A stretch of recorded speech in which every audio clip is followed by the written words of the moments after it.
nos ensinar aquilo que tu tem colocado diante dele como instrumento do Espírito da tua palavra. Pai amado, Pai querido, Jesus Espírito, te agradecemos em nome de Jesus.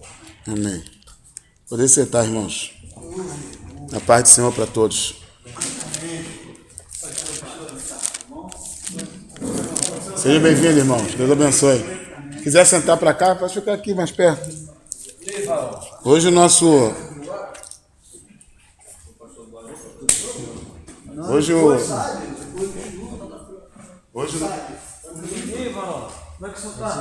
A palavra de hoje nós não temos apostila não, mas a gente vai conseguir uns papéis aí para vocês irem anotando aí. Para vocês anotarem algumas coisas. Tudo é bom. Tudo é bom.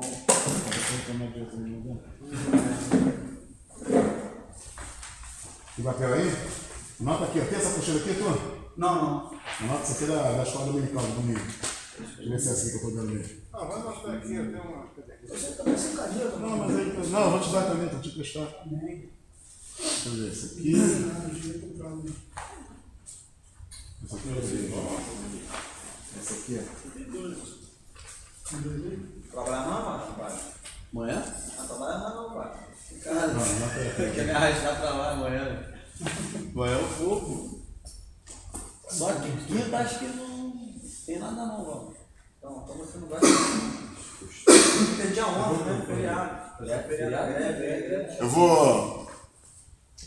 Ontem, quando nós estávamos na escola dominical, nós falamos sobre... Nós começamos ontem a falar sobre os pecados contra o Espírito Santo. São 6. Dentro deles tem um que se chama o agravo contra o Espírito Santo. E nós vimos que esse pecado ele tem uma ação tripla. Pisar o Filho de Deus, tornar profano o sangue da aliança e cometer agravo contra o Espírito Santo. Isso está no livro de Hebreus, capítulo 10, versículo 29. Não. Aí, como eu citei alguma coisa ontem sobre o sangue, eu quero compartilhar com vocês uma palavrinha simples sobre o porquê do sangue de Cristo. Eu vou ler com vocês um texto. Ele está registrado em Mateus, é o discurso de João Batista. Mateus capítulo 3.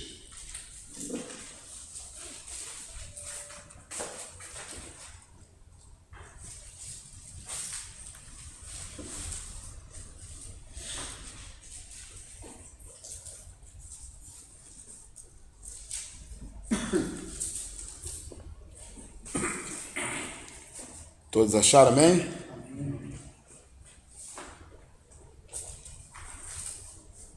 Vou ler só o versículo 11. Eu, na verdade, vos batizo com água, para arrependimento.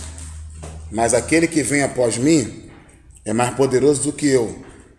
Não sou digno de lavar suas sandálias. Ele vos batizará com o Espírito Santo e com fogo. Em sua mão ele tem a pá. E limpará a sua eira, e colherá no celeiro o seu trigo, e queimará a palha com fogo, que nunca se apagará.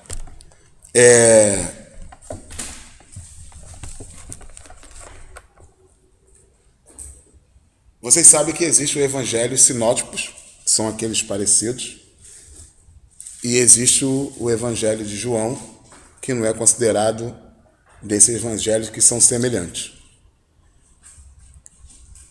No batismo de Jesus, até no Evangelho de João é diferente. Eu não sei se vocês já leram a parte do batismo de Jesus registrado no Evangelho de João, e eu peço a vocês que vocês colocarem lá, em João no capítulo 3, João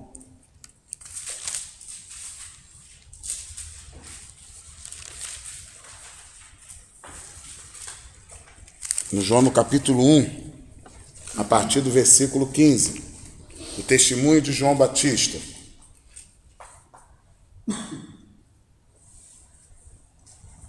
Eu vou ler a partir do versículo 16. João respondendo disse: Eu batizo com água, mas no meio de vós está um quem vós não conheceis. Este é que vem após mim, que foi antes de mim, o qual não sou digno de desatar as correias e as sandálias. Essas coisas aconteceram em Betânia, do outro lado do Jordão, onde João estava batizando. No dia seguinte, João viu Jesus. O que acontece? Existe um consenso que diz o seguinte, acerca da interpretação. Vocês vão ver que até aqui o discurso de João, que João registra, é igual ao discurso dos outros evangelistas. Mas o João, ele fala no dia seguinte. No dia seguinte ao quê? Se for o dia seguinte a esta frase que Jesus disse, então teria que ter acontecido o batismo de Jesus. João não registra o batismo de Jesus. João registra o dia seguinte, depois do batismo de Jesus. Vocês já tinham reparado nisso ou não? Então, olha só. Olha aí. Versículo 29. No dia seguinte, João viu quem? Jesus. Que vinha para ele e disse: Eis o Cordeiro de Deus que tira o quê? Este é aquele a qual eu disse: Após mim vem um homem que foi antes de mim, porque já era primeiro do que eu. Eu não o conhecia, mas para que fosse manifestado a Israel, vim eu por isso, batizando com água. João testificou dizendo: eu vi o Espírito descer como pomba em cima dele. Tá vendo? Só pode ter acontecido depois do batismo. Tanto é que Jesus está passando de longe e ele fala: eis aí o Cordeiro de Deus que tira o pecado do mundo. João pega 2 discípulos dele e fala assim: vai e segue ele, não precisa mais me seguir. São os 2 primeiros discípulos que Jesus tem que segue a ele. Entendeu? Vocês podem ver que as pessoas falam assim: os 2 primeiros discípulos que Jesus chamou foi fulano de Pedro e seu irmão? Sim, que Jesus chamou. Mas João Batista envia para ele 2 discípulos. É os que seguem Jesus aqui. É interessante você ver isso para que você consiga entender até o que os escritores estão querendo passar acerca do tema que eles estão abordando. O tema que eles estão abordando é aquele que tem o poder de tirar o pecado do mundo. Tá?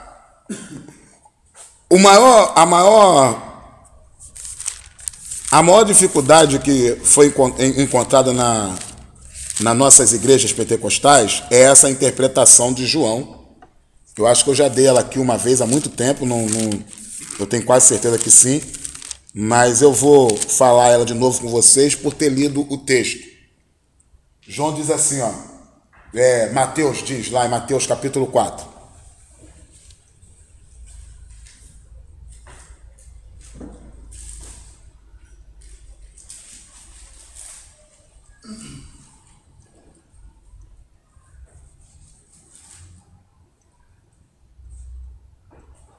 Amém? Versículo 11. Eu, em verdade, vos batizo com o quê? 3, 4. Mateus capítulo 3, a partir do versículo 11. 3, versículo 11. Está escrito: eu, em verdade, vos batizo com... Para o quê? Para o arrependimento. Vocês sabiam que... Vocês vão ver que o Apolo, ele era um grande pregador, mas ele não tinha total conhecimento das coisas das Escrituras. Aí vocês vejam a interessante acerca de Apolo. Apolo aparece e Lídia e o seu marido vê que o Apolo é um grande pregador. Aí para ouvir eles e ensina a ele coisas que Apolo não sabia. Aí Apolo continua sendo aquele grande pregador. Paulo fica sabendo de Apolo. Quando Paulo passa onde Apolo está, vai falar com Apolo.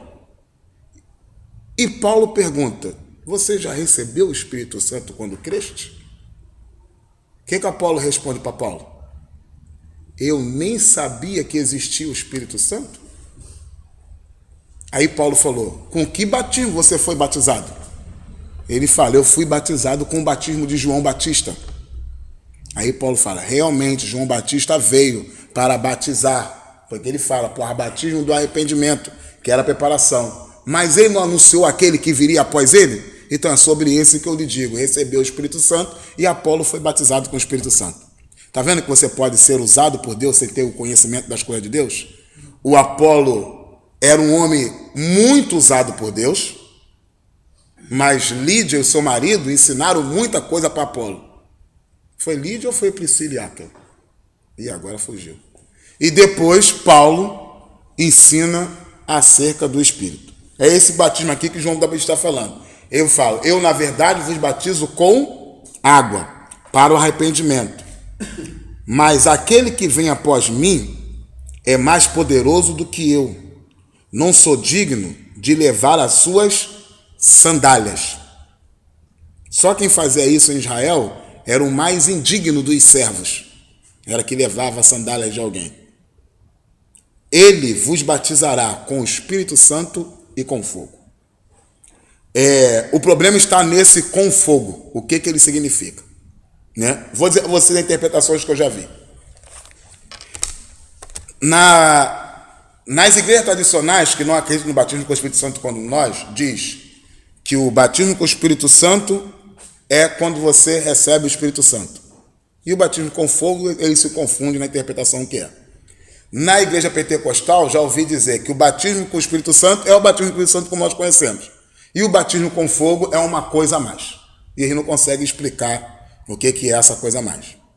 Agora, para que você possa entender o que o João Batista está querendo dizer, você olhar o seguinte. O termo fogo, nesse contexto do texto, significa o quê? Olhando para o contexto do texto todo, qual é o tema principal que o João Batista está desenvolvendo aqui? O que ele quer passar? Para quem que ele está falando? O que ele está falando? Quando está falando e de quem está falando? Por que ele está falando aquilo? Então você faz essas perguntas, entendeu? E você vem na interpretação do texto respondendo essas perguntas. Quando foi que falou? Para quem falou?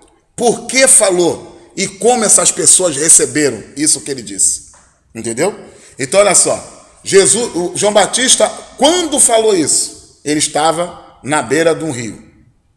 Para quem que ele falou essa frase? Não foi para o povo. Foi para os escribas e fariseus, que vinha espiar, saber por que ele batizava. O Lucas destaca isso muito bem. Eles vêm espiar João Batista. Por que você batiza? Você, porventura, é o Cristo? Ele fala, não sou. Tu és algum dos profetas? Não, também não sou. Tu és, porventura, Elias? Aí ele poderia ter falado isso. Não, também não sou Elias. Eu sou aquele que foi anunciado. Vós, do que clama no deserto. Preparai o caminho do Senhor e direitai as suas veredas. É interessante que você vai ver um outro erro nessa interpretação do texto. É que as pessoas falam assim, João Batista é a voz que clama no deserto. Não, não é. Ele é a voz do que clama no deserto. O texto está escrito assim. Está escrito o texto. Eu sou a voz do que clama no deserto. E quem é que estava clamando no deserto? Deus, porque estava fora de Israel. Isso você consegue fazer um paralelo com aquela última carta do Apocalipse, quando o Senhor fala, eis que estou à porta e bato. As pessoas têm mania de usar esse texto para evangelismo. Tudo bem, mas ele não significa isso. Aquele texto é Jesus falando para a sua igreja. Vocês estão abastados, tem tudo, tem coisa, se orgulha de grandes coisas, se orgulha do lugar onde mora, mas eu estou do lado de fora esmurrando a porta, querendo entrar e vocês não estão ouvindo eu bater na porta. É isso que o texto está dizendo. Quando João Batista chega e fala assim, eu sou a voz do que clama no deserto, nós poderíamos não ter entendido isso, mas aqueles homens que estavam lá, que eram o conhecedor da lei, entenderam. Por isso eles se enfureciam muito mais do que do João Batista. Porque João Batista não só jogava no rosto dele o pecado dele, mas também dizia que Deus não estava no meio deles. Porque se Deus está usando um profeta que não está no meio daquele clero deles ali, do sinédrio, não é um profeta levantado e reconhecido por eles, vocês vão ver que quando Jesus chega e fala assim, eles chegam para poder indagar Jesus, aí eles falam assim, com que autoridade você faz isso? Aí Jesus falou assim, tá bom, Se vocês me responderem uma pergunta, eu respondo a de vocês. O batismo de João Batista era de Deus ou era dos homens? Aí eles saíram, o texto fala claramente que eles saíram no canto e falaram: se nós dissermos que é de Deus, ele vai perguntar, então por que vocês não creram? Eles não creram, porque não quiseram. Mas se nós dissermos que é dos homens, o povo vai nos apedrejar porque tinha ele como um profeta. Entenderam? Ou seja, eles não queriam reconhecer João Batista como um profeta. Porque reconhecer João Batista como um profeta era admitir que ele estava do mesmo jeito que estavam os pais deles. Como o Estevão vai fazendo aquele discurso que Estevão faz em Atos capítulo 7, não é um discurso contando a história de Israel, é um discurso de acusação. Ele vem em cada fato de Israel dizendo: vocês sempre resistiram ao Espírito Santo, vocês sempre resistiram a Deus, vocês sempre resistiram ao Espírito Santo. Porque cada fato que Estevão vem contando, desde Abel, ele vem contando. Tinha Abel, o que Caim fez? Matou Abel. E ele vem contando: José foi vendido para os irmãos. Ele falou: tá vendo? Vocês sempre foram como vossos pais, sempre resistiram ao Espírito Santo, mataram também o justo, a quem o Senhor enviou. Entendeu? Então, se eles dizem assim, eles admitirem que João Batista era um profeta, era admitir o quê? Que Deus estava usando o profeta fora do convívio deles. Um profeta que não foi criado por eles, um profeta que não foi ensinado por eles e um profeta que não foi reconhecido por eles. E o que é pior, filhos de sacerdote. Entendeu? Filhos de sacerdote. Porque o pai dele, Zacarias, era sacerdote. E Isabel era descendência de Levi também. Então eles não reconhecem esse João Batista por causa disso. Reconhecer isso, é por isso que eles chegam. Com que autoridade você faz isso? És tu, porventura, o Cristo ou algum deles? Então essa frase que João Batista está discursando aqui, esse discurso de João Batista aqui está focado para quem? Para os escribas e fariseus. Então, nesse contexto, fogo aqui é o inferno. Ele está dizendo: vocês estão brincando com quem vai vir após mim? Ele tem o poder de dar o espírito para a pessoa e de jogar a pessoa no inferno. Porque vocês sabem, né? A ideia judaica de inferno é você ser mergulhado, é como se fosse um batismo. Tá? Você vai ser mergulhado. Você vê até o próprio Jesus, quando vai dar as suas exemplos do inferno, ele vai comparar algo que você é jogado dentro, né? Você vai ver, por exemplo, vamos àquela passagem da rebelião de Datã, Abirã e Corá, não é isso? O que Moisés disse para eles? E ali não foi uma parábola, não foi um simbolismo. Aqui de fato aconteceu. Olha, se Deus está com vocês, vocês vão morrer como morre qualquer homem. Mas se Deus estiver comigo, o chão vai se abrir e vocês vão ser tragados até o inferno. E o que foi que aconteceu? O chão se abriu e eles foram tragados até o inferno. Entendeu? Tem que tomar muito cuidado quando você canta o chão se abriu, que... Então o chão se abriu e os caras foram parar onde? No inferno. A ideia de inferno, biblicamente falando, sempre foi no centro da terra. E sempre teve a ideia de você ser mergulhado. É um batismo. É o batismo dos ímpios. Eles vão ser lançados no lago de fogo e enxofre. Essa é o quê? A segunda morte. Entendeu? É o que está em Apocalipse. Então, essa ideia que ele fala aqui, esse é o que vos batiza com o Espírito Santo e com fogo. Ele está falando do inferno. Porque olha só como é que ele continua dizendo. Ele tem na sua mão uma pá e separa a palha e pega o que é palha e joga onde? No fogo. Aí vem de novo, ele fala fogo.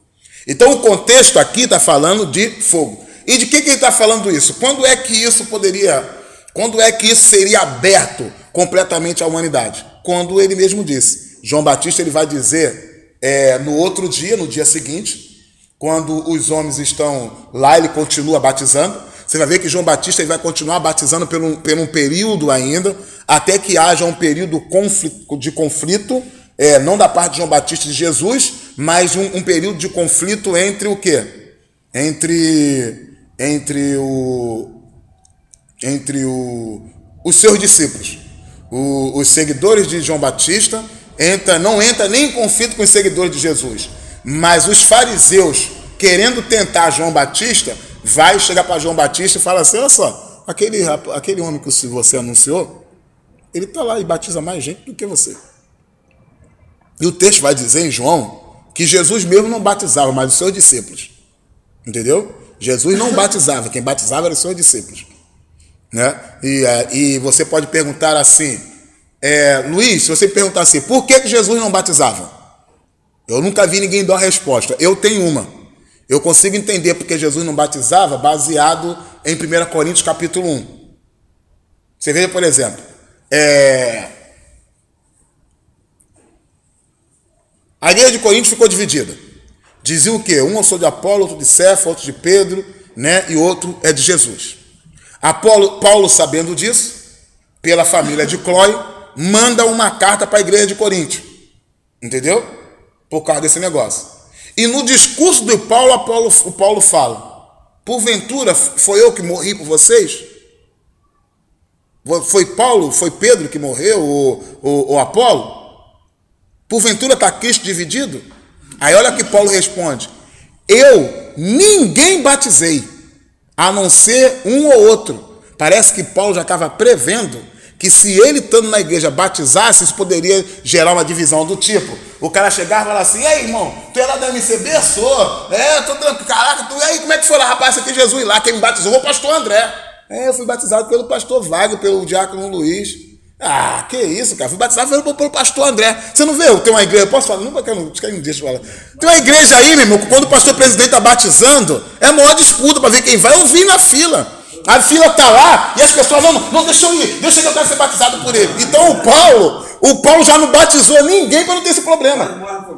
Porque o que acontece? Vocês vão ver que, e o pastor ficou com o braço tão cansado, tu soube disso? Teve um cara lá que não conseguiu quase trazer de volta. Tu sabe, ele era de lá. Ele também era de lá. O primeiro batismo eu estava lá ajudando, cara. O primeiro batismo que fizeram eu estava lá ajudando. Porque o cara não estava aguentando mais o braço, por isso que ele não gostava de batizar ninguém, mano, participar. Então, olha só. Então, o Paulo, do capítulo 1 ao capítulo 5 de 1 Coríntios, o Paulo está tratando do mesmo assunto, a divisão do povo, o litígio que ali entre aqueles irmãos. E ele vai levar como argumento duas coisas. Eu vou destacar uma ali. Vou destacar uma que está dentro do assunto que nós estamos falando, para vocês entenderem porque Jesus não batizava. Ele fazia de tudo para não batizar o povo de Corinto, porque ele já conhecia o povo de Corinto como é que era. E ele sabia que por causa disso, parecia que ele estava prevendo. E aí vem que ele fala: o que tem a ver o Paulo no discurso falar assim? Ele está falando sobre batismo, mas Deus não me chamou para batizar, me chamou para pregar. Ele ficou maluco?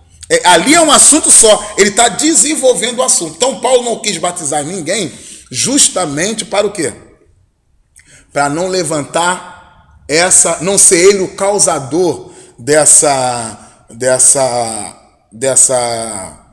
divisão. Paulo tomou outras prevenções em Coríntios. Ele trabalhou para mostrar para o povo que ele era comum. Então ele trabalhava no meio da peãozada, ainda que a profissão dele não era profissão qualquer. Não pensa que ser fazedor de tenda era fazedor de barraco.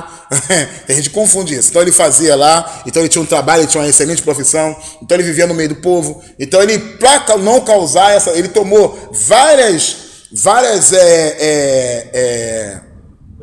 precauções para não gerar essa divisão. Outra dela foi também o seguinte: só falar palavras da cruz de Cristo. Ele fala assim: eu, quando estive entre vocês, nenhuma outra coisa eu preguei, só preguei a cruz de Cristo. Justamente para o quê? Para que a fé de vocês não se apoiasse na sabedoria do homem, mas no poder de Deus. Por quê? Porque poderia ser, Paulo sabia que se ele pregasse do jeito que ele pregava nos outros lugares, letradamente, o que aconteceria? As pessoas viriam para Paulo por causa da sua intelectualidade. O que aconteceu com isso é que Paulo começou a ser taxado assim, infelizmente, mas você tem que correr esse risco. Ele era taxado, a carta dele é forte, mas o seu discurso é o quê? É fraco, e sua presença é vil e desprezível. E a pessoa não entende isso, porque ele não queria se colocar dessa maneira, porque ele tomou toda a prevenção para que ele não causasse divisão na igreja. Mas não é esse o assunto. Eu estou destacando isso só para dizer que uma das coisas que o apóstolo Paulo tomou como prevenção para não causar divisão no meio do povo foi não batizar ninguém.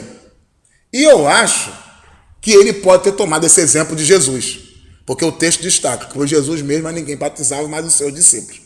Então eles vêm para poder trazer essa divisão, eles vêm trazendo esse discurso para João Batista, querendo tentar João Batista, e João Batista fala assim: então, o que eu disse para vocês? É o segundo testemunho de João Batista. O que eu disse a vocês? Eu disse a vocês que eu não sou nada. Eu disse a vocês que eu não sou nada. E do que menos que eu sou, é necessário que eu ainda diminua ainda para que ele cresça. Porque o cara está pensando que João Batista está falando que ele... Isso que é interessante, presta atenção. Um texto é a continuação do outro. Vocês sabem que a gente tem que ler a Bíblia sabendo que foi uma pessoa só que escreveu, e para ela está desenvolvendo um assunto só. Então ela não está dizendo: eu quero falar sobre cadeira, eu quero falar sobre parede, quero falar sobre... Não, ela vai contar, vai falar sobre a igreja. É sobre esse... E aí ele cita a cadeira, cita esses fatos todos. O que acontece? O João, quando ele fala, é necessário que eu diminua, esse discurso de João, quando o evangelista João escreve no seu evangelho acerca de João Batista, que ele diz: é necessário que eu diminua para que ele cresça, você acha que de que nível João Batista está falando? Do nível que ele tinha que estar registrado no próprio evangelho de João. E qual era esse nível? Não sou digno de desatar a tua sandália. Entenderam isso? Olha a loucura. Antes, mas no evangelho de João tem esse texto. Ele diz: eu não sou digno de desatar as suas sandálias. Em outros evangelhos está: não sou digno de carregá-las. Tá? Porque você pode dizer sem uma contradição, não. Quem desatava, carregava para guardar. Então ele não está tendo contradição nenhuma. Agora acontece, ele fala assim: eu não sou digno de desatar as suas sandálias. Quem é que fazia isso? O João para dizer a diferença dele em relação a Deus, quem fazia isso era o mais insignificante dos servos. Entendeu?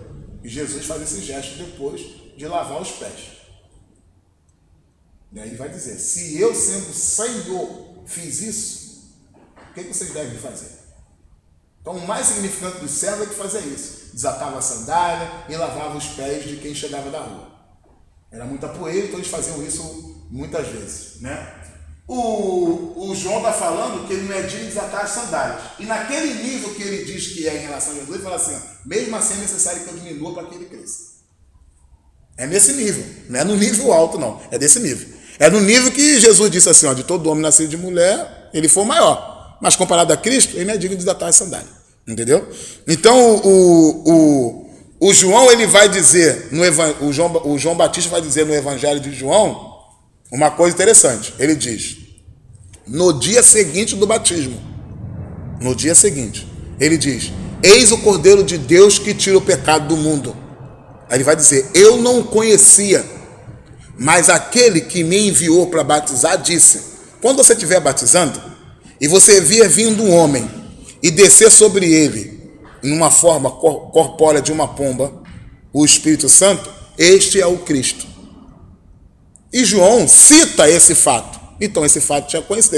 Eu não conhecia, mas aquele que me enviou a batizar disse isso. Então eu testifico que é esse. Vai ver que ele vai testificar depois. Bota lá em João capítulo 3 lá. De novo, João capítulo 1. Ele vai testificar dizendo: eu testifico a vocês que é ele mesmo. Não é outro não. Porque eu vi isso acontecer. Ele dá a entender de que ele acabou por ver.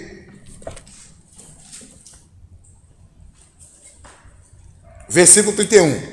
Eu não conhecia, mas para que ele fosse manifestado a Israel, vim eu por isso, batizando com água. João testificou dizendo: eu vi o Espírito descer do céu em forma e repousar sobre ele. Está vendo? Ele fala: eu vi. Então ele disse depois. Ele disse: eu vi. Então esse fato aqui aconteceu depois. Ele está dizendo no outro dia, ele está dizendo isso. Ele disse: eu vi. Então ele viu quando? Ele viu antes. Entendeu? Ele viu antes. Então ele fala: eu vi. Aí continua. Onde eu parei? 32. E João testificou dizendo: eu vi o Espírito descer do céu como uma pomba e repousar sobre...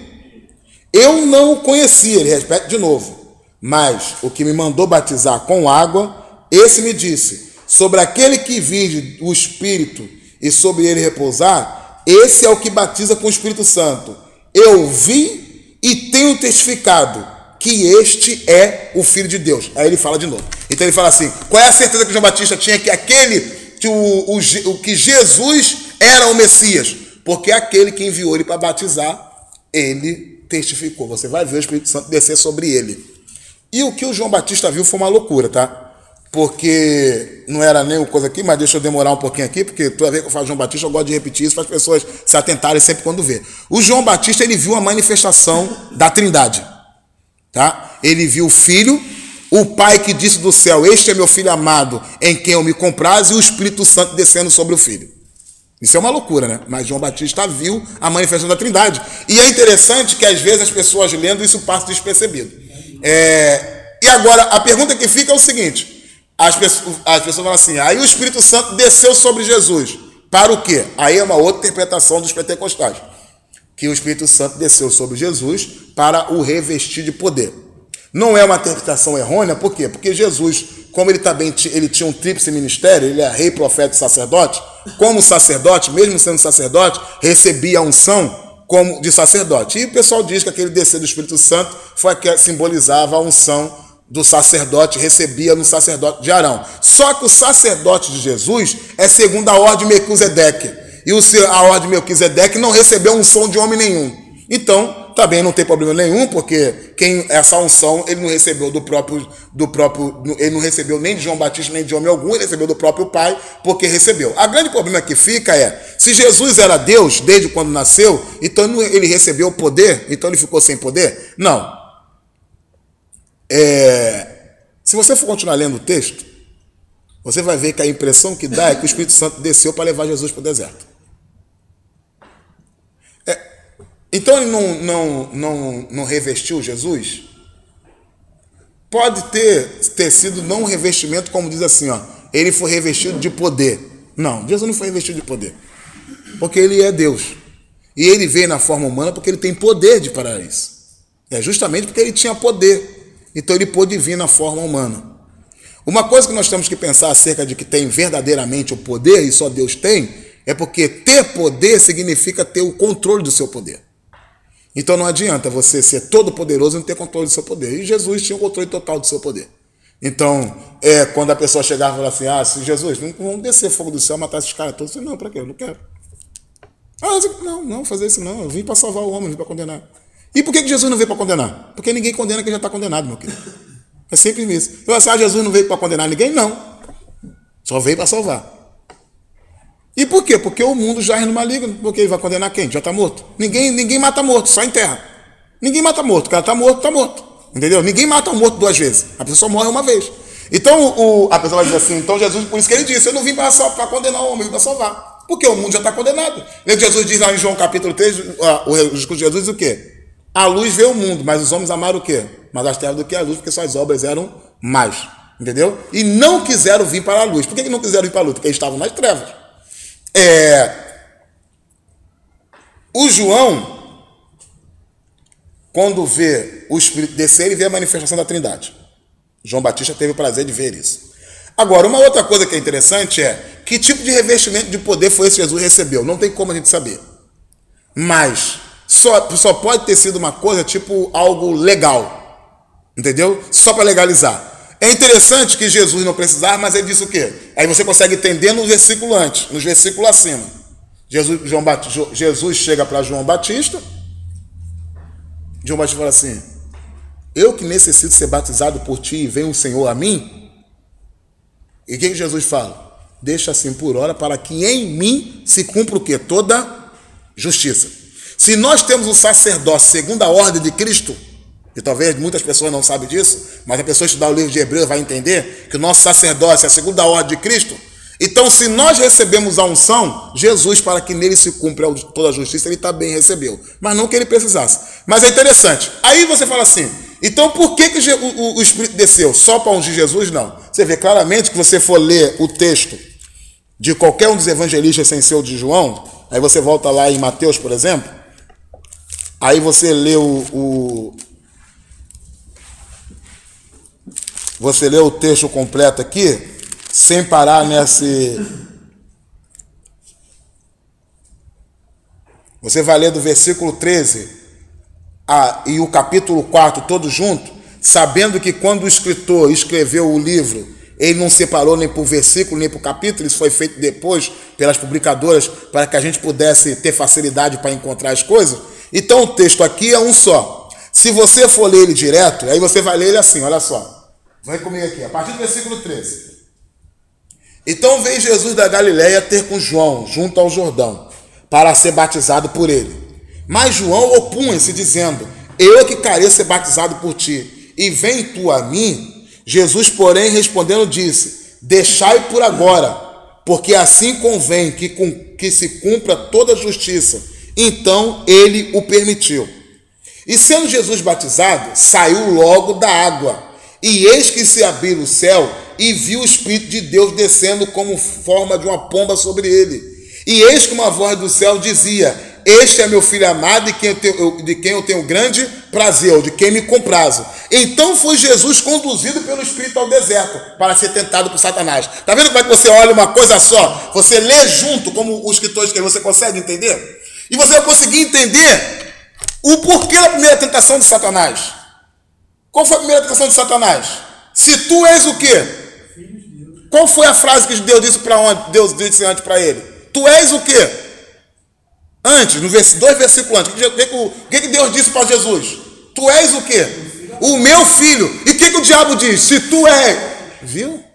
Então é tu, porque o escritor quer passar essa ideia. Ele não dividiu o capítulo e versículo. Então ele tem que ler todo. Então o Espírito Santo desce, revestiu Jesus? Eu acredito que revestiu. Mas ele desce e leva Jesus para o deserto e joga ele lá para ser tentado por Satanás. Mas quando o Espírito Santo desce, nesse que o Espírito Santo desce, a voz vem junto. E aquela voz vem para quem? Para quem que Deus disse aquilo? Tu és o quê? Ele disse principalmente para o filho dele. Porque ele sabia a carga que o filho dele ia pegar. Sabe qual é o interessante de que Jesus é melhor do que a gente mesmo? É que independente de qualquer coisa, Jesus nunca esqueceu disso. Tu és o meu filho. E a gente tem a tendência a esquecer disso por qualquer tribulação que a gente passa. Esquece que a gente é filho de Deus. Deus disse para Jesus, não foi só essa vez, disse outras vezes para Jesus, testificando do céu essa relação de amor entre o povo. Disse quando Jesus foi tentado no deserto, disse no Monte da Transfiguração, disse quando Jesus foi recebido pelos gregos e quando Jesus foi ressuscitar Lázaro. Entendeu? Então, a grande pergunta que fica é o seguinte: antes de cada coisa, a frase dessa que Jesus disse, que Deus disse para Jesus, tu és o meu filho, o que veio depois? Uma grande tribulação na vida de Jesus, né? O interessante é que Jesus nunca esqueceu disso. Você vai ver que ele desce, o Espírito Santo desce, e quando o Espírito Santo está descendo sobre Jesus, a voz vem do céu e diz: tu és o meu filho amado. Entendeu? Deixa eu ver se na versão de vocês está igual a minha. Eis que uma voz do céu diz: este é o meu filho amado, em quem me comprazo. Ou seja, em quem eu vou conseguir ter toda a satisfação que eu preciso ter. Não só a prazerosa de ver um filho, um ser humano cumprindo toda a minha vontade, mas também o prazer de ter as almas dos homens reconciliadas comigo pela obra que ele vai fazer. Essa relação de amor aqui de Jesus com o Pai é uma relação de extrema troca que eles vivem, não é de interesse. Consegue ter uma relação de troca sem ser de interesse. Pelo menos a relação sexual entre os casais deveria ser assim. Uma relação de extrema troca sem interesse. Agora, essa relação do pai com o filho é assim. E o que o diabo sempre está colocou em dúvida na vida de Jesus e coloca a nossa hoje? Se a gente é o filho de Deus. O escritor Mateus, ele de maneira contando o fato, destaca muito bem o que o João fala no seu evangelho. Eis o Cordeiro de Deus que tira o quê? o pecado do mundo. E como Jesus tira o pecado do mundo? Derramando o sangue. Entendeu? Então eu vou dar alguma coisa a vocês, o porquê do sangue, a importância dele, e é esse negocinho que vocês vão anotar aí nesse papelzinho, é vocês. Para que a gente possa compreender o poder do sangue de Cristo, nós deveremos reparar de onde ele brotou. O sangue de Cristo não brotou unicamente do seu lado. O sangue dele brotou de todo o seu ser. Não havia uma parte de Cristo que não foi derramada sangue.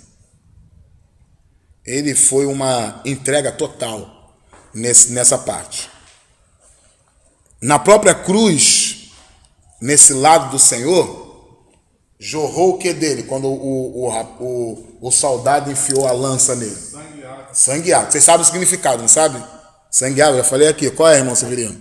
Redenção e purificação. Redenção e purificação. Você tem que gravar isso.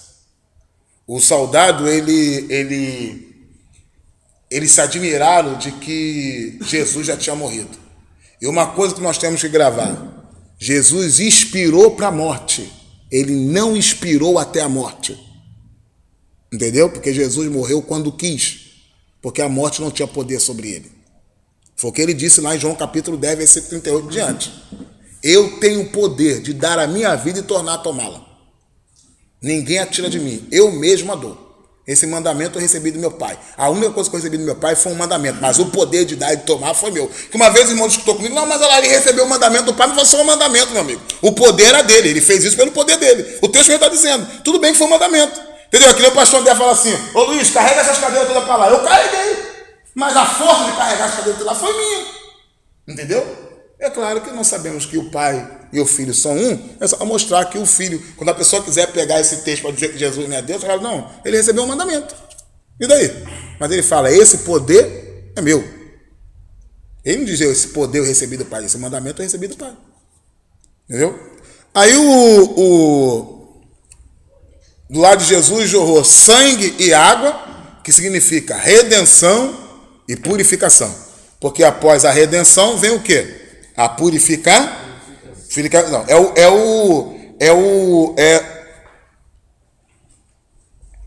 é a sequência da arrumação do tabernáculo, né? Arrumação do tabernáculo. Depois que você passa pelas portas, que significa o evangelho, porque são 4 portas, 4 entradas, com 5 colunas, que as 5 colunas representam os ministérios, é que deve levar o evangelho para as pessoas. E depois que você passa pela entrada, qual é a primeira coisa que vem? A pia de bronze, que é o altar do holocausto. Que é o que o altar do holocausto? É o local do sacrifício. Depois que você passa do altar do sacrifício, o que é que vem? A pia de bronze, que foi feita com o quê? A pia de bronze foi feita com os espelhos das mulheres. Então, quando o cara lavava o rosto, o sacerdote lavava o rosto e a mão na pia de bronze, ele via a face dele no fundo da água limpa para mostrar para ele ver quem ele era. Que ele era uma pessoa suja e precisava ser purificado. É a mesma coisa do Mar Vermelho, que você também tem gente que acha que esse água e sangue, a água significa o batismo. É a mesma coisa do Mar Vermelho, você vai ver. Primeiro teve o derramado sangue do cordeiro, e aí sim eles estavam preparados para sair do Egito. Você pode ver toda a manifestação de Deus,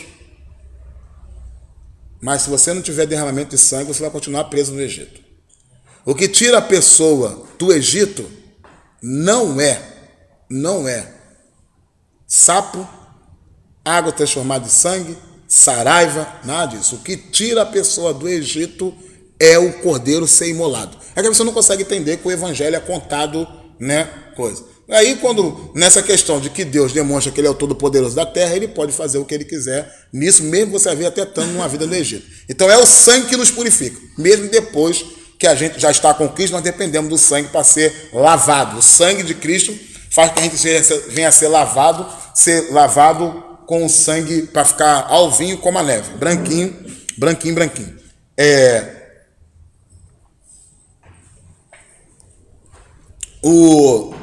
Então, quando você botar aí, você anotar aí, você coloca, anota aí.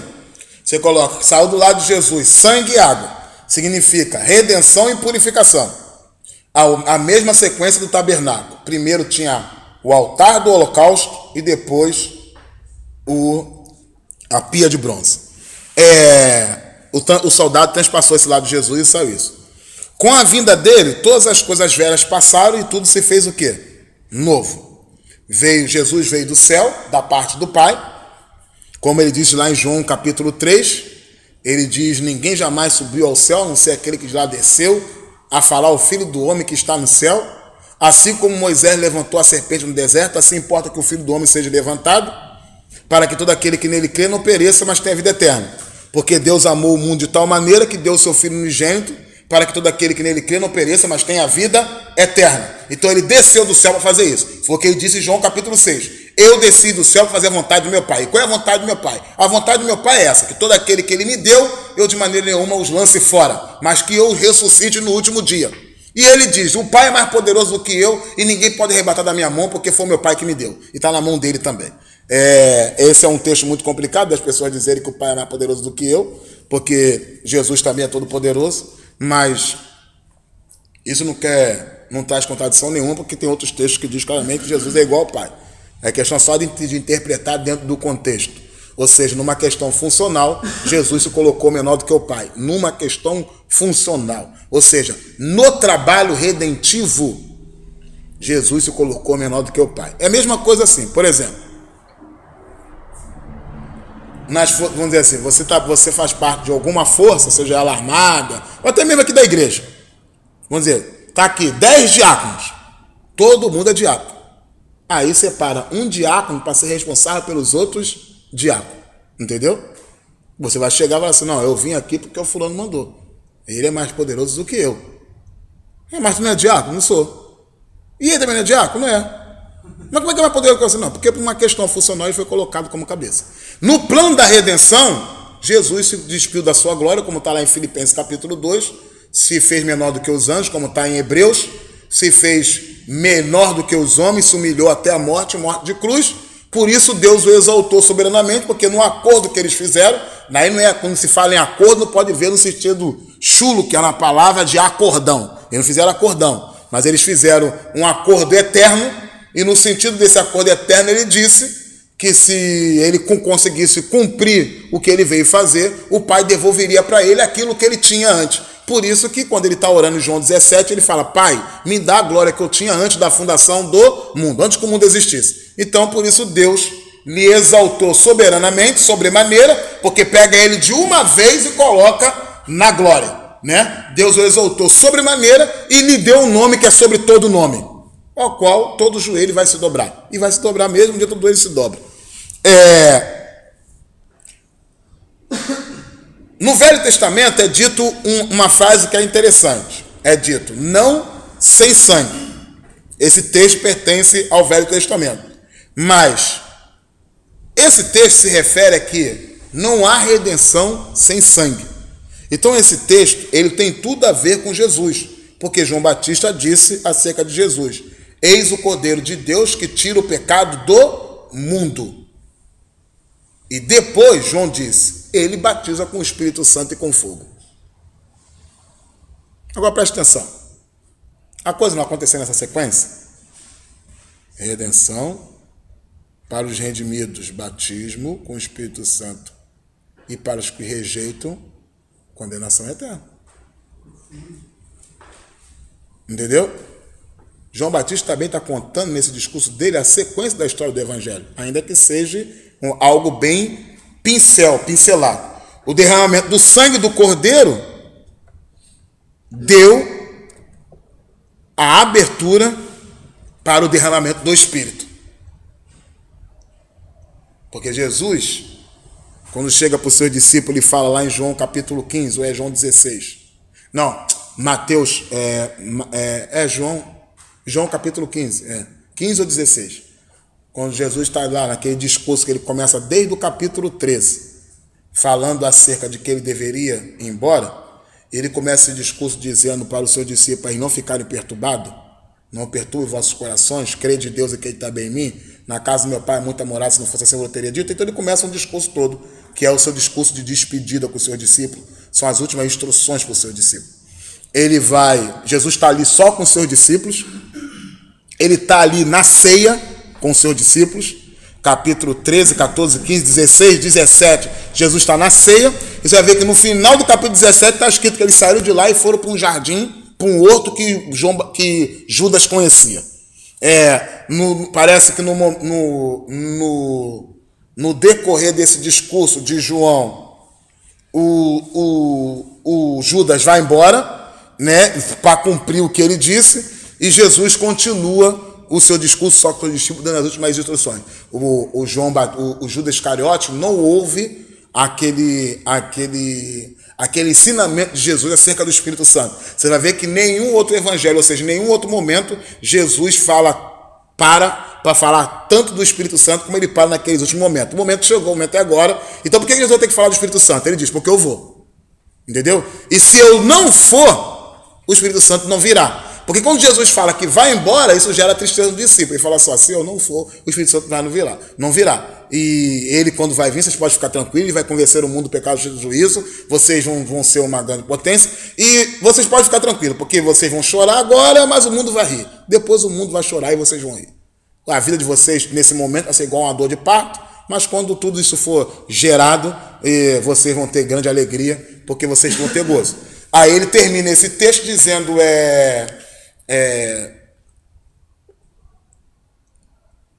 ele vai terminar esse texto todo dizendo, eu tenho vos dito isso. Então quando você vai ver lá em João 16:33, quando ele fala, eu tenho vos dito isso, você tem que perguntar, dito isso o que, Jesus? Aí o texto vai te responder.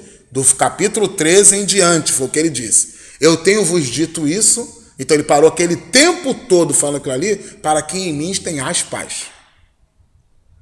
No mundo vocês terão o quê? Aflições. Mas tem de bom ânimo. Eu venci o mundo. Então ele está concluindo aquele discurso inteiro que ele vem com o seu discípulo. Ele conclui esse discurso com os seus discípulos e se vê claramente o seguinte, que receber o Espírito, a vinda do Espírito na vida do ser humano, para que ele receba, seja transformado, depende da redenção de Cristo. Ou seja, se Cristo não redimir a humanidade, o Espírito Santo nunca virá. Vai vir como veio no tempo do Velho Testamento, porque nós sabemos, nós vamos estudar no domingo de manhã, na escola dominical, nós vamos estudar sobre as atribuições do Espírito Santo, e nós vamos ver que desde Gênesis capítulo 1 até no final do Apocalipse, quem capacita qualquer coisa para ser realizada é o Espírito Santo. Você vai entender a operação do Espírito Santo. Até os anjos, quando fazem obra, se opera pelo poder de Deus, é pelo poder do Espírito Santo. Não estou dizendo que os anjos têm o Espírito Santo. Eu estou dizendo que para realizar qualquer coisa pelo poder de Deus, tem que ser feito pelo Espírito Santo. Né? E aí não vai ser agora com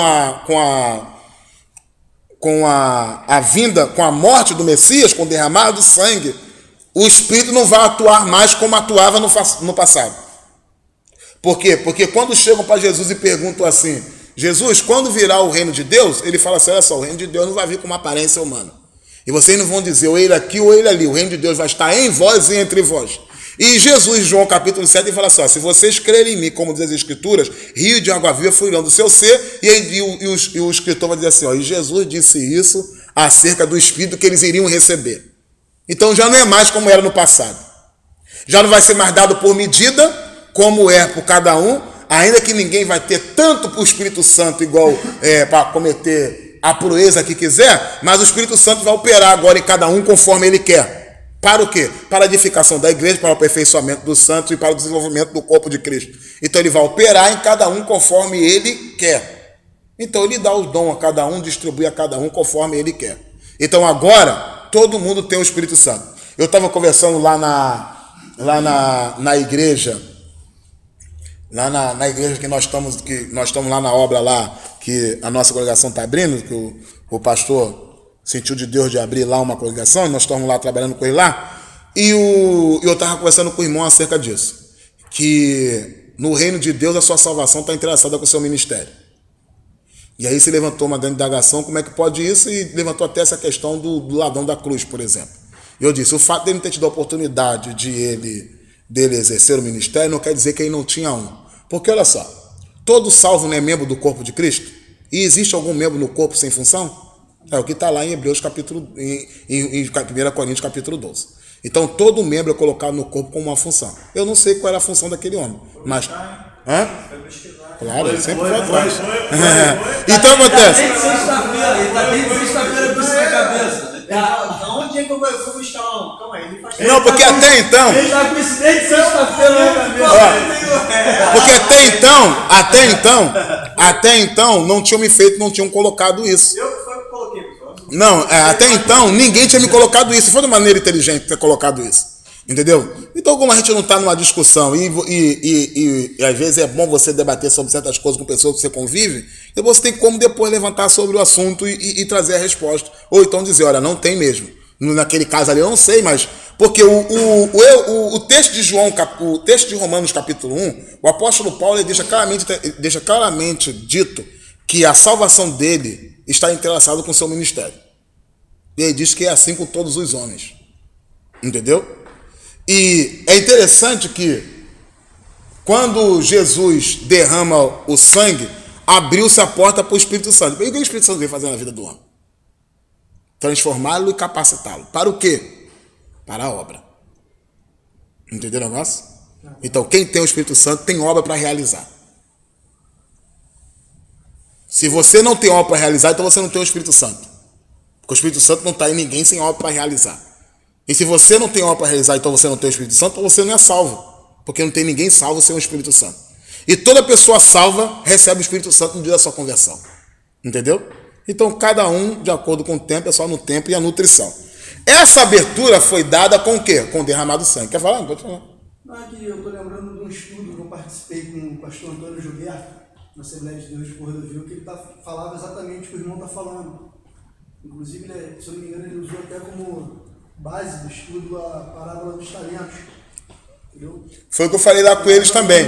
Porque se o mau uso do ministério te leva à condenação, então o ministério está entrelaçado à sua salvação. Entendeu o negócio? Porque Jesus, quando está... Isso que me fez atentar isso, foi justamente essa parábola. Eu falei com você lá, não foi? Quando eu vi as parábolas que Jesus diz no final do sermão profético, porque Jesus está no final. Jesus está concluindo o sermão profético, ele interrompe o sermão profético para alertar os seus discípulos. Então ele conta a parábola do servo. Ele conta a parábola da aparente igualdade. Então, a aparente igualdade, ele diz o quê? Tem dois trabalhando no moinho. Você fala, então são dois aprovados no trabalho do moinho. Não, vai ser tirado um e ficar do outro. Tem duas pessoas deitadas na cama. São iguais, são duas pessoas deitadas na cama. Então não, ser tirado um e deixar do outro. Aí ele vai contar a parábola do servo mau. E aquela parábola é muito doida. Porque ele diz assim, olha, o Senhor constituiu um servo e deixou ele lá para dar ração àquele servo a seu tempo próprio. E disse, daqui a pouco eu volto. Só que o servo achou que o Senhor estava demorando a vir. O que ele começou a fazer? Começou a espancar os conservos, achar que tudo era dele. E numa hora que ele não imagina, o Senhor chegou. Aí, meu irmão, o Senhor chegou e colocou o lugar dele, com os infiéis. Essa palavra é muito forte. Aí depois ele vai contar a parábola das 10 virgens. Que a parábola das 10 virgens é uma loucura. Porque a parábola das 10 virgens, olha só, são 10 virgens. Então não é 5 virgens e 5 não virgens. Não é 5 virgens e 5 que transa, é 10 virgens. Entendeu? Isso que eu tenho que entender. São 10 virgens, as 10 têm azeite na botija, as 10 estão com vestes brancas e as 10 dormiram. Esse é o mistério. As 10. As 10 dormiram. O pregador que dá... Só que o pregador dá ênfase dele, que é uma doideira. Não, porque as 10 virgens já me fez levantar de muito lugar. Tô brincando com a Fernanda.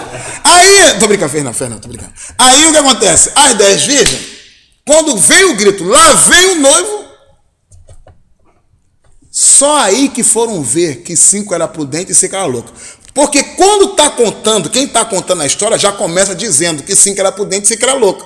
Mas olha só, tira a primeira parte, 5 era prudente e 5 era louca, e lê só dali em diante. A pessoa que lê a primeira vez, caramba, elas são todas salvas. Aí vê um grito, aí fala assim, caramba. E pior que as insensatas foram comprar mesmo. Ela era louquinha da coisa. Então vê como é que é o negócio. Então elas foram comprar, quando chegaram, ainda batendo na porta, queriam entrar. E o que o cara falou? Eu não as... Só que se elas eram, presta atenção, se elas eram virgens e estavam esperando o noivo, elas eram convidadas da festa. Porque no cortejo eles escolhiam 10 mulheres virgens para seguir o noivo. Porque naquela época, quem ficava esperando a mulher chegar, quem ficava esperando chegar não era o noivo, era a noiva. É o costume de lá, tem que entender o costume de lá. A gente tem que entender como é que funciona. Por isso que eu recomendo vocês a comprar um livro de cultura judaica, não para tornar a tua igreja judaizante, mas você entender como é que.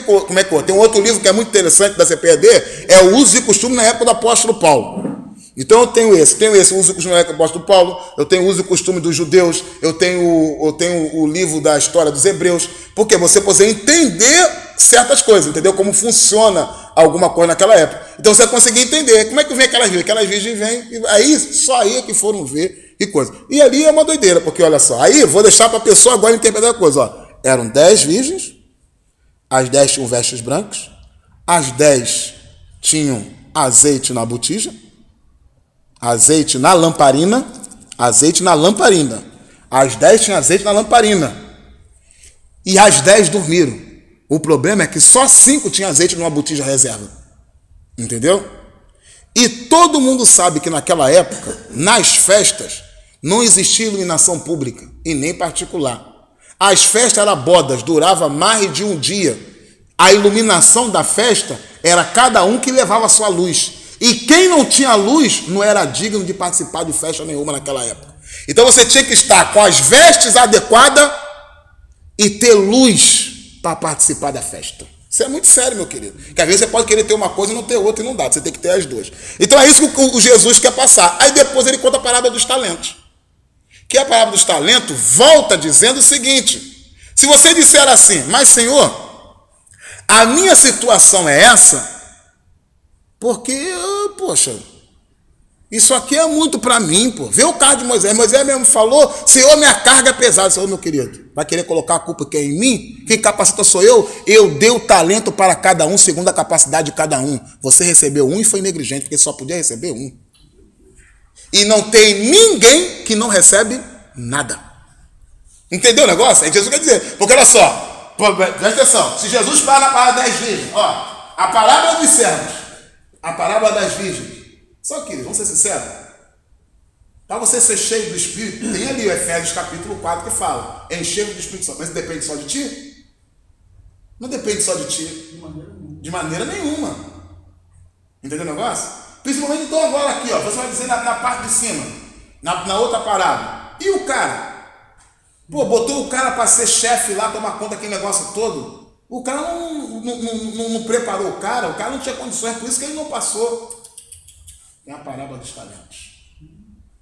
O cara que botou, presta atenção na parábola dos talentos, sabe que era o melhor negociador daqueles todos ali? Quem era? Quer ver se vocês sabem. O que guardou? Não, o ali ele era o pior de todos. Ó, ele deu um talento para um, para outro ele deu 2 talentos, para outro ele deu 5. Entendeu? E o que ganhou 5, negociou, ganhou mais 5. Isso não está falando, não significa que o cara tem que negociar as coisas do reino de Deus para ganhar mais. É porque ele está usando talento e Jesus pegava a história sem mudar, como funcionava naquela época, para tentar explicar uma verdade espiritual. Então, um ganhou 5. O que ganhou 2? O que ganhou 2? Ganhou outros, trabalhou, ganhou outros 2, entendeu? Negociou outros. E o que ganhou 1? Amarrou, tem que ver. Vocês tinham que ver. Agora, vocês estão pensando que ele só jogou na terra? Procura naquela época o trabalho que dava. O trabalho que dava para o cara esconder e depois achar.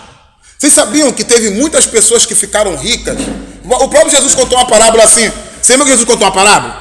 Um homem saiu para poder comprar terra. Chegou lá e comprou uma terra, trabalhando na terra. Achou lá uma pedra de grande valor, foi lá e comprou tudo que tinha e comprou aquela terra. Porque as pessoas, quando escondiam fortunas, porque era a maneira de não perder tudo, ela depois esqueciam até de onde ficou. E às vezes não contava, o cara era pão duro, não contava para os filhos, para a mulher, que isso acontece até hoje. Tem cara que tem conta, não vai ter esse negócio, mas tem cara que tem conta, não conta a mulher dele que tem. Aí o cara morre e a mulher não sabe, fica tendo um maior trabalho para poder achar e perde dinheiro. Aí o que aconteceu? Naquela época ele tinha que guardar um negócio de um jeito que não corroesse. Entendeu? Então ele teve um trabalho danado para esconder. Se ele tivesse empenhado aquele trabalho para ganhar outro, ele teria ganhado. Ia ser mais fácil. Foi por isso que Jesus falou, você é imprudente, você é horrível, você, cara. Cara, você é horrível. Agora eu pergunto a vocês, foram lá 3 pessoas, eu pergunto, Jesus deu para 3, a palavra ali cita 3. Agora eu pergunto, daqueles dali que estava naquela situação toda, quem é que era o melhor negociante de talento? É Jesus. É Jesus que é o dono do talento. Ninguém sabe ganhar mais talento do que ele. Entendeu? Então você vai dizer, é uma coisa você dizer para Jesus que ele distribuiu errado?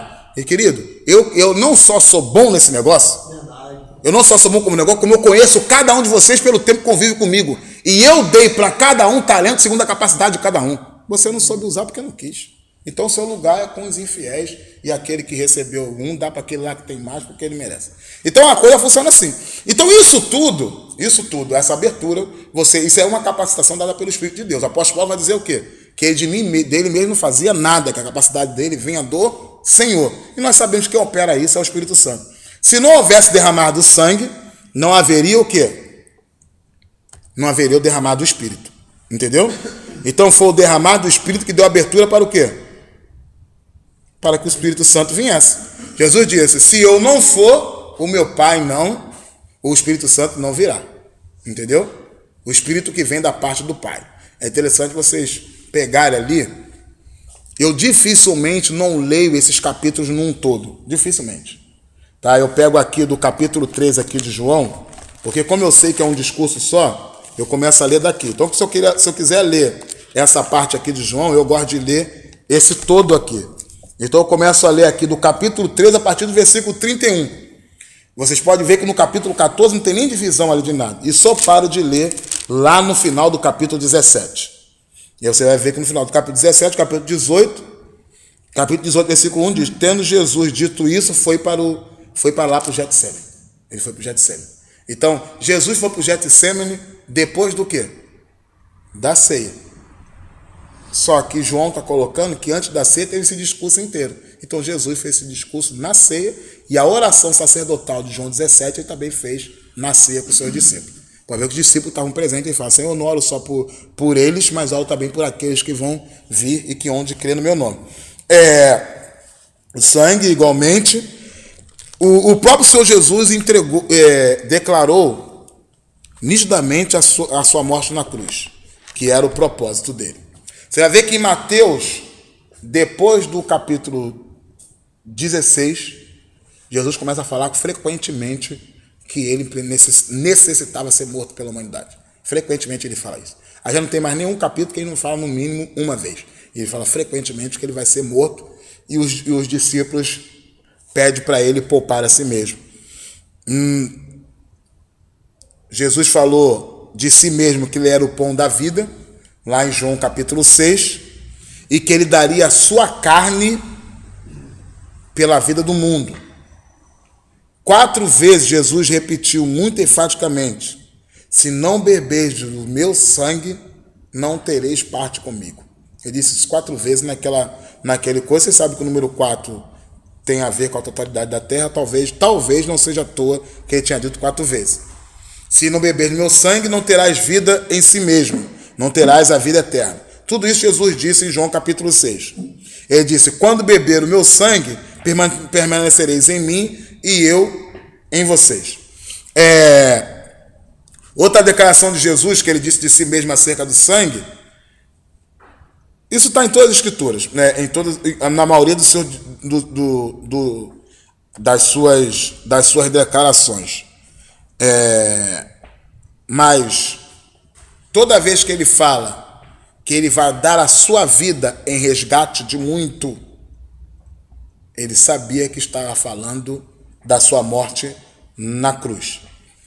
No Evangelho de João, ele vai dizer que quando ele for levantado ao madeiro, todos ele atrairia até ele. Havia uma atração até ele, todos, independente, todos. Isso acontece mesmo. Você vai ver que Jesus, ele é o assunto mais comentado no mundo, é o tema mais escrito no mundo, é sobre o mais que se fala, sobre o que mais se pesquisa, sobre o que mais se indaga e sobre o que mais se comete erro também. Então, realmente, foi tudo atraído até ele. Então, as heresias, parte do nome dele, claro, isso não tem culpa dele, mas isso se cumpriu. Ele atraiu toda a atenção em Jesus. Toda a atenção é dada a Jesus. Por algum momento a pessoa acaba se incomodando com esse nome. E esse nome, essa incomodação vai gerar nessa pessoa ou conversão ou revolta. Ninguém consegue ficar apático a Jesus. As pessoas realmente elas odeiam Jesus, e ele disse isso. Elas me odeiam. Quem não me ama, me odeia. Ele disse, não tem como você ser indiferente a ele. Quem não ama, o odeia. As pessoas podem até não admitir isso, mas Jesus disse, fica muito fácil você saber se a pessoa faz isso ou não. Quem me ama, faz o quê? Guarda os meus mandamentos. Aquele que tem os meus mandamentos, guarda, esse aqui me ama. Aquele que faz de tudo para não guardar os mandamentos, na verdade, é contra mim que ele faz, ele me odeia. Deixa eu pular aqui para a gente ver aqui. Mas o sangue não é velado, continua ocupando o seu lugar de destaque. Confira primeiramente as epístolas aos Hebreus. Vocês vão ver que há um grande destaque no sacrifício de Cristo. Mas não é só nas epístolas aos Hebreus. No discurso de Paulo. O apóstolo Paulo vai dizer assim, olha só, eu quando estive convosco, não me propus a falar nenhuma outra coisa, a não ser Cristo e a este crucificado. Que tem gente que gosta de falar de Cristo, mas eu pergunto, como é que você fala de Cristo? Já viu? Eu já vi Jesus popstar, eu já vi Jesus o maior administrador que já existiu, eu já vi Jesus o maior filósofo que já existiu, já vi Jesus dono da casa de praia, Jesus é dono da casa de praia, eu já vi Jesus carpinteiro mágico, que ele fazia uma mandinga lá e os móveis apareciam, por isso que ele conseguiu ficar muito rico. Eu já vi Jesus de todo jeito. Eu já vi Jesus como filósofo, já vi Jesus como doutor, já vi Jesus como teólogo, já vi tudo, já vi Jesus como tudo. Eu já vi até Jesus devoto a Jesus. Mas a gente dificilmente vê Jesus crucificado. Porque é escândalo. Entendeu a parada? Isso é escândalo. Na verdade, é escândalo. E o apóstolo Paulo vai dizer que a palavra da cruz é o quê? É loucura para os que perecem. Mas para nós que somos salvos é o quê? É o poder de Deus. Esse texto do capítulo 1 de 1 Coríntios deve ser lido e muito mastigado. Eu tenho ele gravado na cabeça. Ele deve ser muito mastigado, esse texto. O apóstolo Paulo fala assim, ó, os judeus pedem sinais e os gregos pedem sabedoria. Mas nós pregamos Cristo crucificado. Escândalo para os judeus e loucura para os gregos. Você vai perguntar, dentro do contexto que o apóstolo Paulo está dizendo ali no capítulo 1, e dentro da situação que a igreja de Corinto está vivendo, porque estava amando os homens pela sua capacidade intelectual, física e persuasiva, essa palavra foi muito grande, porque olha só, Apolo era o quê? Apolo ganhava pela eloquência na pregação. E Pedro tinha eloquência na pregação, mas era pela devoção do judaísmo. E Paulo? Paulo tinha os dois lados bem aflorados. Aí o Paulo fala assim, eu e a gente prega o quê? Vocês estão idolatrando Pedro pelo judaísmo, Apolo pelo conhecimento. E a gente continua pregando Cristo crucificado? Isso não sempre foi um escândalo para os judeus e loucura para os gregos? Sabe por que vocês já tentaram pesquisar por que naquela época, para os gregos, o discurso de Cristo crucificado era uma loucura? Eles consideravam uma loucura? Já sabe o porquê, meu? Imagino, né? Quer tentar falar? Vai falar, pô.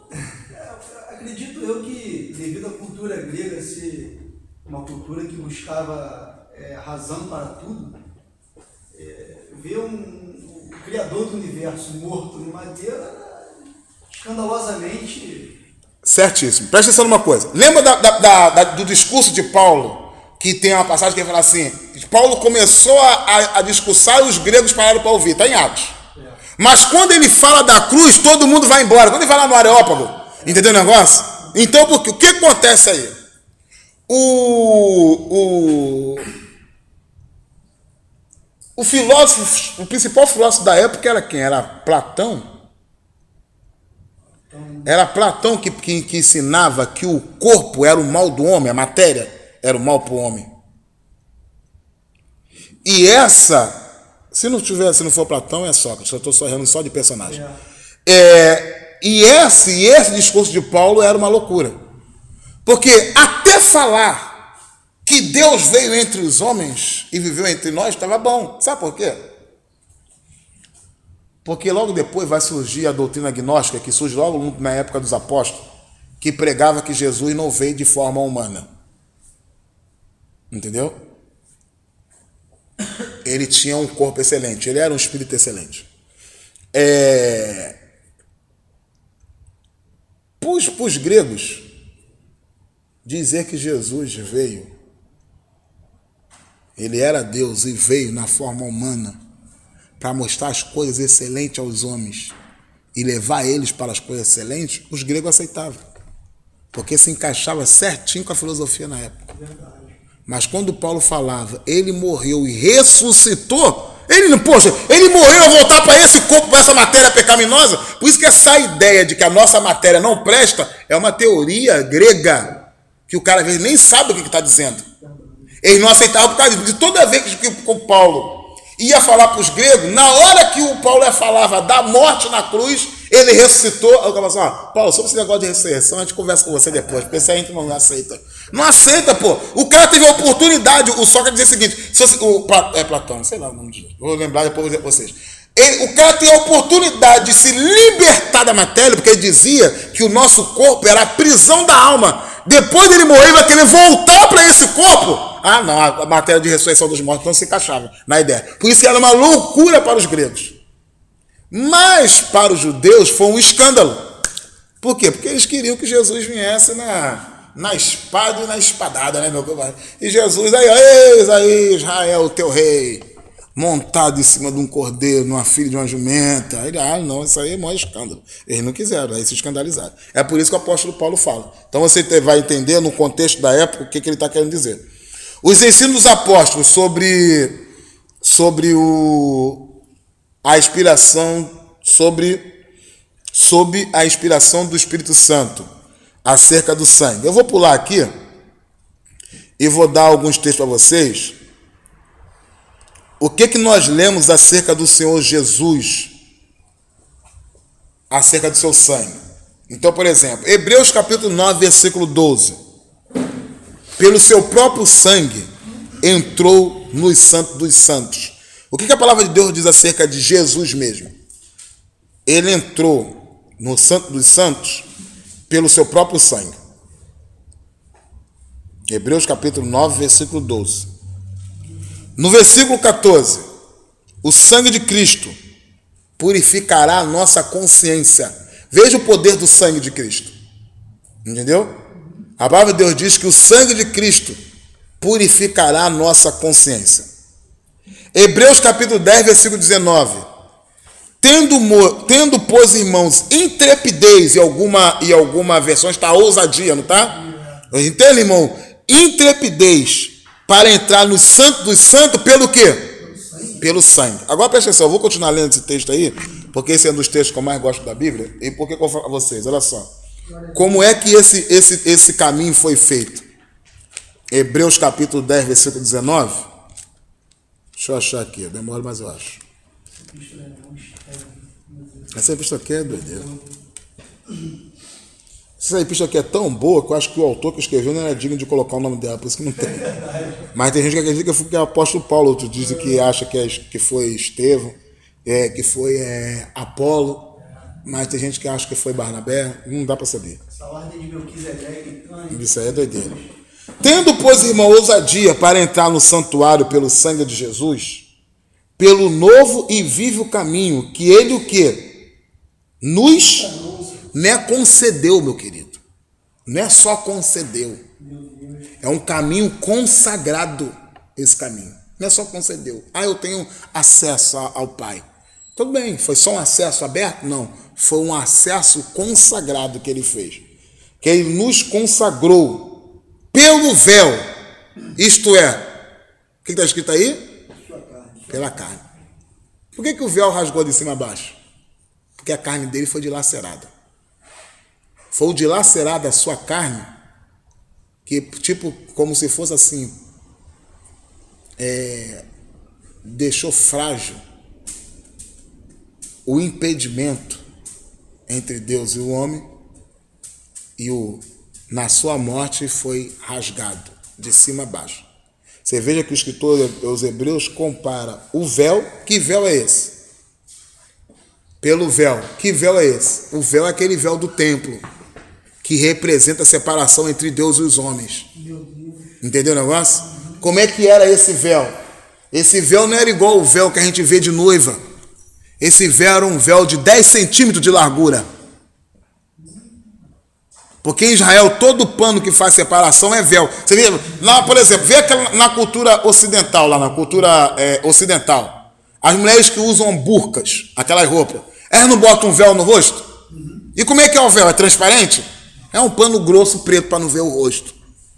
Então, tem gente que olha esse véu, pensa que véu é o véu que da nossa cultura oriental, que as mulheres, as noivas usam no casamento. Não é não, meu querido. Segundo os estudiosos judeus, uma junta de boi não conseguia rasgar aquele pano e nem derrubar ele do lugar quando o tabernáculo estava armado. Uma junta de boi não estava no chão. Agora o tabernáculo ou o templo? Só errei de colocação. Mas uma junta de boi não conseguia derrubar e nem rasgar. Agora presta atenção numa coisa. A palavra de Deus diz que quando Jesus morreu, o véu do templo rasgou de cima a baixo. Aí eu pergunto, alguém já fez a pergunta por que não foi de baixo para cima? Por que de cima para baixo? Tem um sentido, não tem? De baixo para cima podia ser o homem rasgando de baixo para cima, mas de cima para baixo só Deus, meu querido. Porque ele está em cima, ele está no céu. Essas coisas, esses detalhes não podem passar despercebidos. Vamos lá. Tendo um grande, pelo véu que isto é, pela sua carne, tendo um grande sacerdote sobre a casa de Deus. Cheguemos, pois, com verdadeiro coração, em inteireza certeza de fé, tendo o coração purificado da má consciência e o corpo lavado com o quê? Com a água. Viu? O que ele falou primeiro lá na frente? Ele falou o quê? Sobre o sangue, que foi o corpo dilacerado, que deu acesso ao caminho, e a purificação que é feita da água. Por isso que do lado de Jesus saiu sangue e saiu água. Redenção e purificação. Um outro texto que tem aí, que é interessante, é de Hebreus capítulo 12, versículo 24. Esse texto também é muito interessante, porque o texto está escrito assim, ó.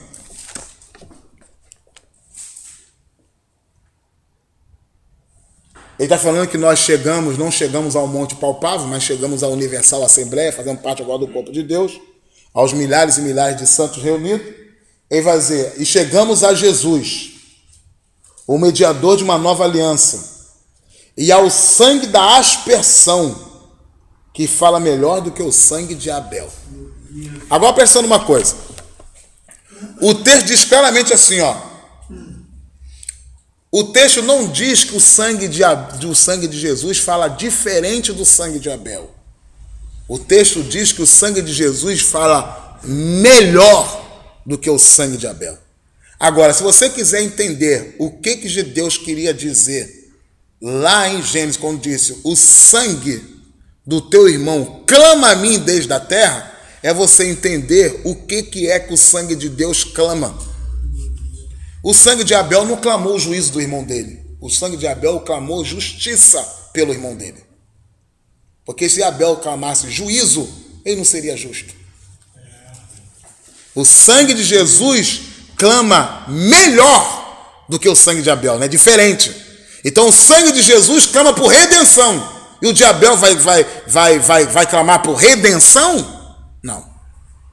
O sangue de Abel também clamou por remissão do pecado. Mas de uma pessoa só. Por que Jesus clama melhor? Porque de Jesus clama por toda a humanidade perdida. Entendeu o negócio? Então clama melhor. Uma outra coisa que está aí em Hebreus capítulo 12 é: também Jesus, para santificar o povo, pelo seu próprio sangue, sofreu fora da porta. Tem gente que não consegue entender isso. Jesus foi crucificado fora dos lugares de Israel, porque tinha um tipo de sacrifício que ele fazia em Israel, que matava o cordeiro e lançava ele e ele era morto do lado de fora. Entendeu o negócio? Então isso aí cumpre aquele negócio lá, o rito do tabernáculo. Deus tornou a trazer dentre os mortos a Jesus, nosso Senhor. Hebreus capítulo 13, versículo 20. Deus tornou a trazer dentre os mortos Jesus, nosso Senhor, pelo sangue da eterna o quê? Olha lá, Hebreus capítulo 13, versículo 20. Está escrito o quê? 13, 20. Do sangue da eterna aliança. Então por que Deus pôde criar a humanidade? Porque a redenção da humanidade já estava pronta antes da fundação do mundo. O apóstolo Paulo vai dizer que Jesus morreu antes da fundação do mundo, desde a fundação do mundo. Então, o sangue de Jesus, a aliança de Deus através do sangue de Cristo, não é uma aliança que se tornou eterna, é uma aliança eterna. Deus fez na eternidade uma aliança com um povo lavado e redimido pelo sangue do Cordeiro. Que Deus nos abençoe para que a gente venha fazer parte dessa aliança e nunca se desviar dela. Mas não foi uma ação emergencial, não foi uma coisa que aconteceu. Por isso ele pôde tranquilamente preparar por longo tempo para que não haja falha nenhuma e nenhum entendimento. Porque Deus sabia que ele era capaz de cumprir o que ele disse. Ele disse, gente, se eu lançar uma palavra, ela nunca vai voltar vazia. Ela vai cumprir o que eu disse, porque foi eu que disse. E não tendo Deus por quem jurar, ele jura por ele mesmo, porque não tem ninguém superior a ele. Então é isso que você tem que entender. Então a aliança de Cristo, a aliança é eterna. Entendeu? Em Efésios, no capítulo 3, vai dizer que a igreja sempre esteve no coração de Deus que tudo criou. Tem que ser muito sério. Não, tudo bem, irmão, você vai dizer que a aliança foi eterna. Mas e a igreja? Deus arrumou um jeito de reunir a gente. Não, sempre teve. A carta aos Efésios vai dizer que a igreja é eterna, sempre existiu. E vocês sabem que para Deus não existe ontem, nem hoje, nem amanhã. Então esse negócio da gente estar com Deus, para Deus a gente já está lá. É que o apóstolo Paulo vai falar lá na carta aos Efésios. Porque nós já estamos assentados na região celestial. A gente consegue entender isso? Não, mas é uma realidade. É uma realidade. Não pense que Deus vai estar com o seu povo. Ele já está com o seu povo na glória. Porque para ele não passa. A gente um dia vai estar com ele num sentido seletivo. Mas eterno, o apóstolo Paulo fala, nós já estamos assentados com ele na região celestial. Isso é muito sério, né? Porque a aliança foi eterna. Para Deus nada passa. Tudo é hoje, é já. O nome dele é já. Com tais palavras, o Espírito Santo nos ensina que o sangue é realmente o poder central da nossa redenção. Não sem sangue. Entendeu por que não sem sangue? Então, aquele texto do Velho Testamento que fala não sem sangue, aplica-se claramente a Jesus. Achamos o mesmo ensino escrito pelo apóstolo Paulo, quando ele escreve em Romanos 3:24. Sendo justificado gratuitamente por sua graça, mediante a redenção que há em Cristo, pela fé no seu sangue. Ou seja, somos resgatados, somos justificados gratuitamente. Essa é a maior manifestação da graça de Deus. O apóstolo Paulo, em Tito, no capítulo 3, vai dizer, porque a graça de Deus se há manifestado, trazendo a salvação a todos os que creem. Então, a maior manifestação da graça de Deus é Cristo. Mas tudo que Deus faz é graça de Deus. Tudo que Ele dá. Quando você vai estudar a graça de Deus, não fala que graça de Deus é um favor imerecido. Isso é muito simplório para o significado da palavra graça. O apóstolo Paulo vai dizer em Atos 17, você está pensando o quê, meus amigos? Que o Deus que nós servimos precisa ser levado por alguém, ou ser alimentado, ou ser carregado? Ele é que todos dá a vida e o ar que respiramos. Por ele nós vivemos, nos movemos e existimos. Por ele, sem ele, Jesus disse, sem mim, meu querido, nada podem fazer. Nada podem fazer. Entendeu? Então a grande questão que fica é essa. A graça de Deus, Cristo, é a maior manifestação da graça de Deus. Mas no momento em que Deus já projetou desde a eternidade criar a humanidade, isso já foi por graça. Porque ninguém merecia existir. Ninguém. Aos Coríntios, o apóstolo Paulo fala, 1 Coríntios capítulo 10, 16. Ao cálice da bênção que abençoamos e a comunhão do sangue de Cristo.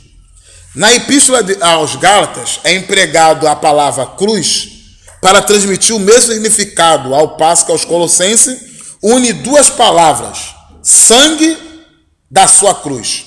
Colossenses capítulo 6, versículo 14 e Colossenses capítulo 1, versículo 20. Então, quando fala pelo sangue ou pela cruz, você sabe que Jesus não ficou lá na cruz bonitinho.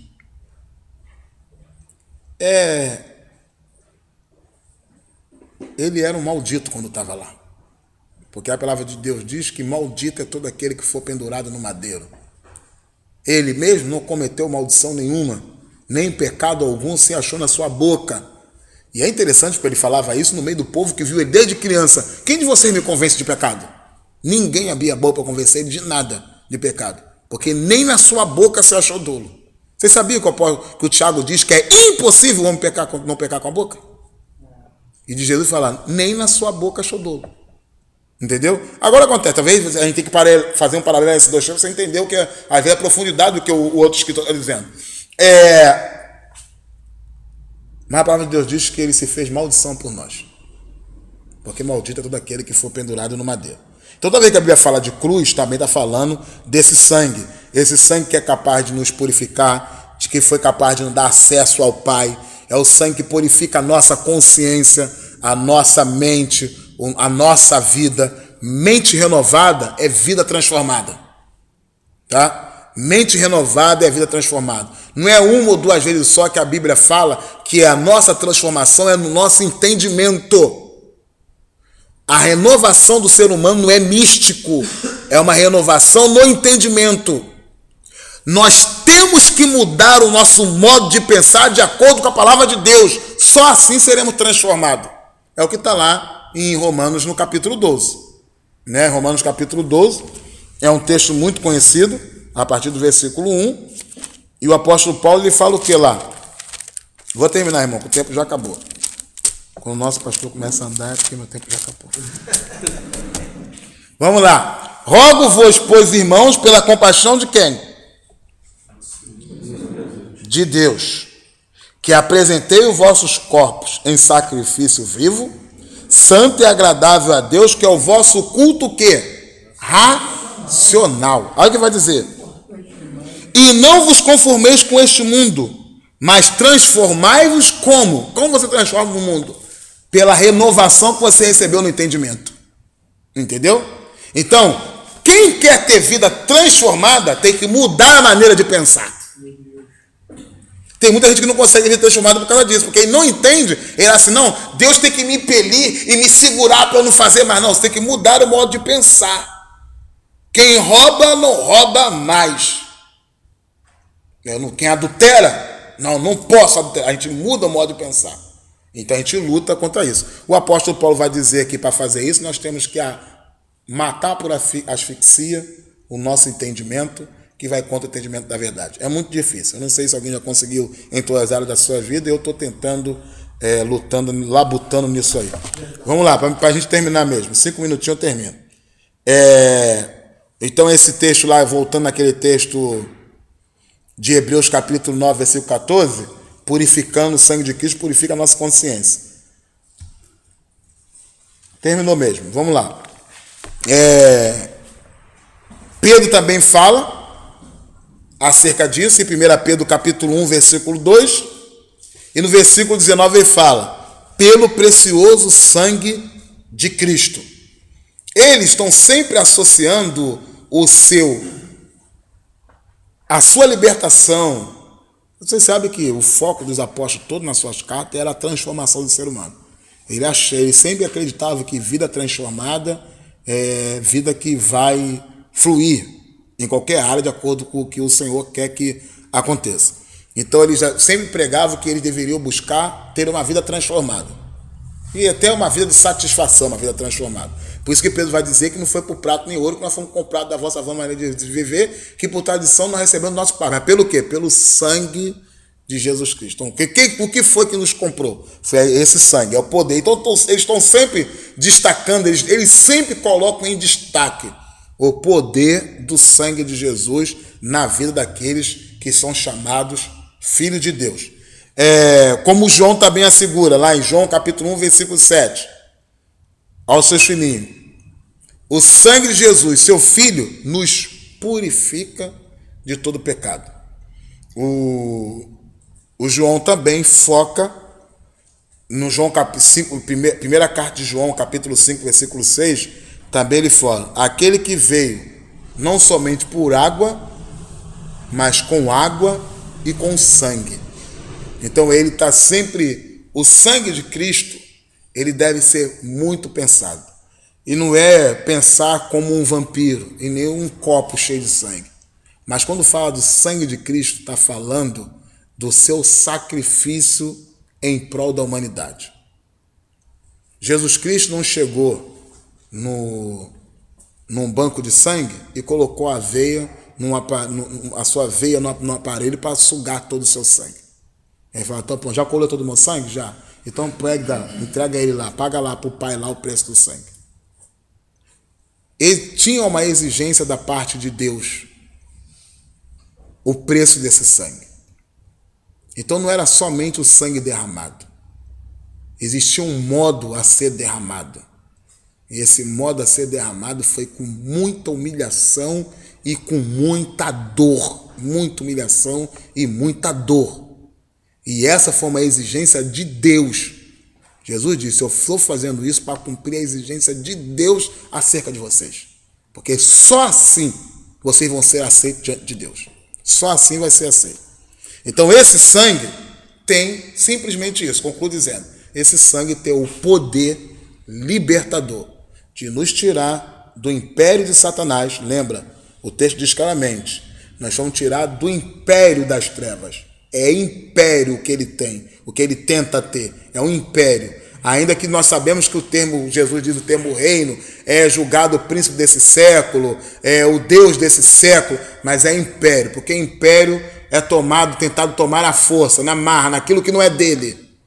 E nós somos transportados para o reino do Filho do seu amor, que é para o rei, o que é dono por direito, o que vai reinar por ser filho do dono. Amém, irmãos?